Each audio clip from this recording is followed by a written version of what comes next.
Welcome back, food lovers. We're on day 3, and that means we're going to go to Oriole, which is a Two-Michelin-Star restaurant in Chicago.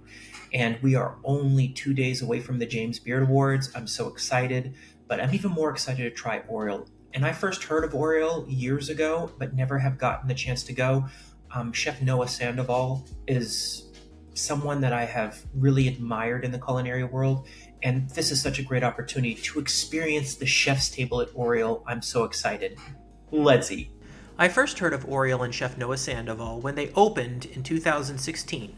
Upon opening, they instantly earned 2 Michelin stars. However, it wasn't until 2024 that I finally made it to Oriel. By this time, I had accumulated over 30 Michelin stars in my culinary journeys, so I wasn't sure what to expect. What I did know is that since opening, Oriole has been a staple in Chicago's fine dining scene under Chef Sandoval's extraordinary vision and talent. Throughout the evening at Oriole, I learned that Chef Sandoval is a part owner of the restaurant, and his influence is evident in the subtle and not so subtle nuances of the decor and theme. Chef Sandoval is not just a culinary artist, he is also musically inclined. One of the servers, Billy, told us that Chef Sandoval is an avid bass player, music lover, and sports fan. These touches of personal detail are beautiful because they reveal the incredible culinary talents like Chef Sandoval have a variety of passions and interests beyond just food. Understanding these details is supremely important in appreciating the full scope of the culinary experiences these restaurants offer. Oriole was the third stop on our culinary journey, with 2 previous restaurants offering a symphony and a voyage as thematic overviews for their tasting menus. It was time to see what Oriole had to offer. Chef Sandoval provided us with a different theme for this evening: eclectic. Let's eat. Oriole's atmosphere is a blend of relaxation, elegance, and vibrancy, beautifully presented in the restaurant's design. Upon entering, you're taken through an old elevator shaft where the maitre d' opens the doors, transporting you into an ambiance reminiscent of the 1920s fused with 2024. The various shades of brown with wood tones, soft lighting, and light-colored accents create a warm and inviting environment. The music, carefully selected by Chef Sandoval, plays at perfect level for enjoyment without intruding on the evening's conversation, with the entire album playing from beginning to end. Oriole's spacious setting creates an incredibly relaxing environment that feels elegant and without being pretentious. For the evening, we are treated to the chef's table, offering an incredible view of the kitchen where the chefs work their culinary magic. Each guest at Oriole is presented with a dish at the front of the kitchen, giving everyone a glimpse into the Chef Sandoval's world, which is a generous and gorgeous touch. Above the kitchen is a montage of various pop culture artworks reflecting Chef Sandoval's interests and passions, seamlessly matching the restaurant's overall feel and tone. It is truly incredible. One thing we noticed, in contrast to other kitchens, was Chef Sandoval's team appeared to be having fun, creating an almost family-like atmosphere. Chef Sandoval engaged in conversation with each sous chef and server throughout the evening, displaying smiles and teamwork throughout the evening. It was a heartwarming display of camaraderie that made the experience that much better. Service for the evening began with Raoul at the bar, before transitioning to our main server, Billy. Billy was engaging, charismatic, attentive, and enthusiastic about his craft. He mentioned he has been working at Oriole for 3 years and has a deep passion for the restaurant. This was evident in his vast knowledge of Oriole's history and the exceptional style of service he provided. Supporting Billy for the evening was Leighton, Chef Connor, and a lovely young lady named Emily. I found out at the James Beard Awards later, Emily is the sommelier. Emily and Billy stood out in particular as they engaged with our table and discussed the dishes in detail. One final treat was meeting Chef Sandoval at the end of the meal. This was wonderful as he was down to earth and spoke to us about Chicago, some of his passions, and the menu. Now let's take a look at the food. First up, scallop with Fresno and yuzu, Serrano ham with Jasper Hill's blue cheese and quince, and porcina mushroom with ricotta and leek. This is a lovely trio of bites. The raw scallop was divine, with sweet initial notes complemented by the bright, refreshing yuzu sauce and ending with a hint of Fresno. The texture of the scallop was incredible.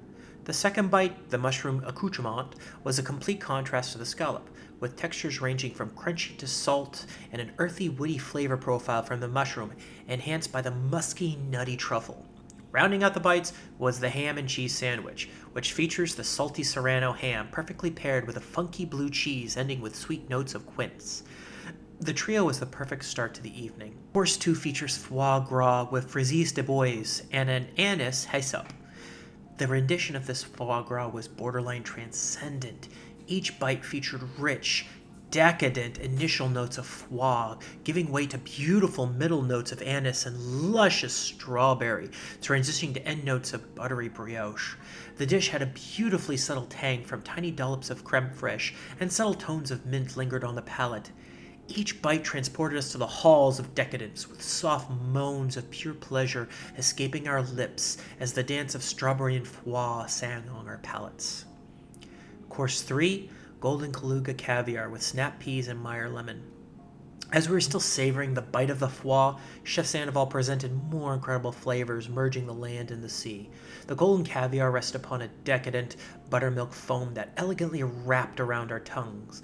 The initial sweety tang of the buttermilk gave way to briny, nutty perfection of the caviar. Beautiful end notes of sweet, refreshing peas came into play with the end of each bite, creating a perfection on the palate. The dish was accompanied by a delicate Japanese milk bread, which is a beautiful addition. Course 4 is carboneros with Virginia ham and Thai herbs. This is a beautiful seafood dish, with multiple layers of complex flavors merging the land and sea. The shrimp was cooked to perfection, with a slightly firm texture. The salty ham flavors merged perfectly with the rich, unctuous flavor profile of the sea. The broth's depth of flavor was incredible, yet did not overpower the delicate flavor of the carabineros shrimp. It is perfection. Course 5 is beet with sake lis and sea buckthorn. This dish featured an initial sweet, delicate flavor of beet, giving way to tangy, slightly fermented flavor from the sake, and it merged beautifully with the buckthorn vinaigrette.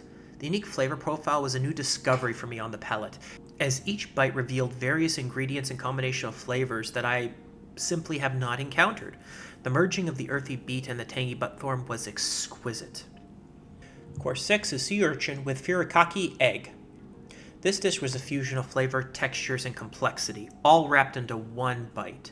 The sweet, salty sea urchin merged perfectly with the creamy, delicate flavor of the egg, and notes of grain added a beautiful contrasting flavor merging the land and sea.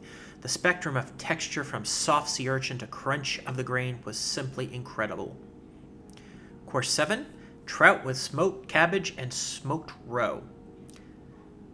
With this dish, our flavor palates return to the realm of transcendent. The trout's initial smoky, delicate flavor profile transports us to the pearly gates. The cook on the trout was incredible, with fantastic contrast of flavor from an incredibly crispy seared trout skin. The dish was perfectly balanced by a beurre blanc sauce, complementing the cold smoked trout. The addition of cabbage, herbs, and greens add a refreshing element, culminating in a truly transcendent dish. Course 8, capellini with truffle and yeast. Moving on to the pasta course, this dish was one of the most unique takes on pasta I've ever encountered. Each bite was heavy and decadent, with initial notes of earthy mushroom giving way to middle notes of malty barley from the yeast and end notes of nutty Parmesan cheese. This dish punched the tongue with rich goodness. It was unapologetic in its spectrum of flavors, transporting the earth and nut profiles on perfectly cooked pasta. This was one of the most unique pasta dishes I have ever had from concept to creation. Course 9 is squab with asparagus and ramp. The texture of the squab was borderline transcendent, cooked to a gorgeous medium rare. The squab featured a lobe of fried foie gras, which, when paired with the squab, adds its rich, earthy, slightly sweet flavor profile, making our eyes shoot open and eliciting soft moans from our mouths. The addition of asparagus and ramp perfectly balanced the richness of the foie and squab. What an incredible combination. Next up, we have a palate cleanser as we transition to dessert. Rosemary with lemon and olive oil. This palate cleanser punched us in the face with a taste of Christmas. It awakened the palate, preparing it for dessert. The earthy pine flavor from the rosemary was counterbalanced by a tangy cream beneath the shaved ice.